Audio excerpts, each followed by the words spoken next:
Hi everybody, this is Claire Rooney from clairerooney.com. I'm going to talk today about sitting and how that affects your postural health. This is particularly pertinent to you if you are an office worker and you're sitting for the bulk of your day. Now, sitting has been described as the new smoking in terms of the deleterious effects it has on your health, not alone your posture, but on all parameters of your health. You see, your posture is the foundation stone for a healthy nervous system. And if your nervous system is not healthy, then every organ system, gland and muscle group in your body is going to be affected. So now we begin to see the phenomenally important effects of working on your posture. So what I'm going to start off with is just a few recommendations for how you adjust your setup in your office environment. First and foremost, you want to get a good, comfortable chair, ideally where you can adjust the backrest so you've got full support of all of your spine. So if you don't have a good chair, that would be one of the first things to do. Get a good chair with a very, very nice adjustable backrest so that you can sit bolt upright in your chair. Now, how should you sit? Right, there are two bony projections in the base of your pelvis called your sits bones in layman's terms, and you should be sitting right on top of those sits bones. So if I lift my butt up and lower it, I feel one sits bone. I lift the other butt cheek up and lower it, I should feel the other sits bone. So I can just move from side to side and feel that those sits bones are correctly in contact. If I'm in a slouch, I'm not going to get that same effect. So slouching means you're sitting back like this, you're not on your sits bones. So you need to go right up until you can feel those bony projections going right into the seat.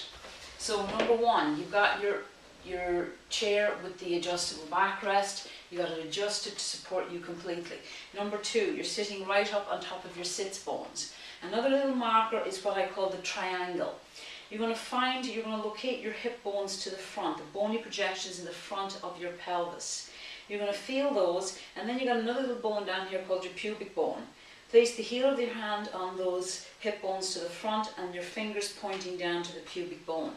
Now when you're sat upright, that triangle is parallel to the opposite wall. If your triangle slouches back, you're in a slouch and your lumbar spine is suffering.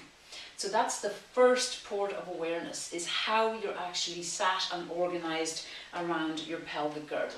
I'll give you one final tip today in this video. Some people like to use a little lumbar cushion, just a small little cushion, and slip it in under your lower back. That's going to be just about here, and that'll add some extra lumbar support to stop you from slouching. So you want to keep a neutral curve in your spine when you sit. So to avoid the deleterious effects of sitting, first of all, make sure that you're sitting in an optimized position. So I'm going to be continuing on making a series of videos aimed at people who are sat for long periods of time throughout the day, so we can optimize posture and start adding in some small awarenesses that you apply and some little exercises that you can do that can start dissipating and releasing a lot of the postural stress that you accumulate throughout the day. So if you haven't already subscribed, then hit the subscribe button on my YouTube channel. On my website, if you scroll down to the very bottom page, you'll see a little play sign. It's quite small, but if you click on that, it'll bring you directly to my YouTube channel. So stay tuned over the next few days, and I'm going to be adding on more quick little videos to give you tips and tricks and exercises that will allow you to implement some self-care postural work all day long very easily at the office.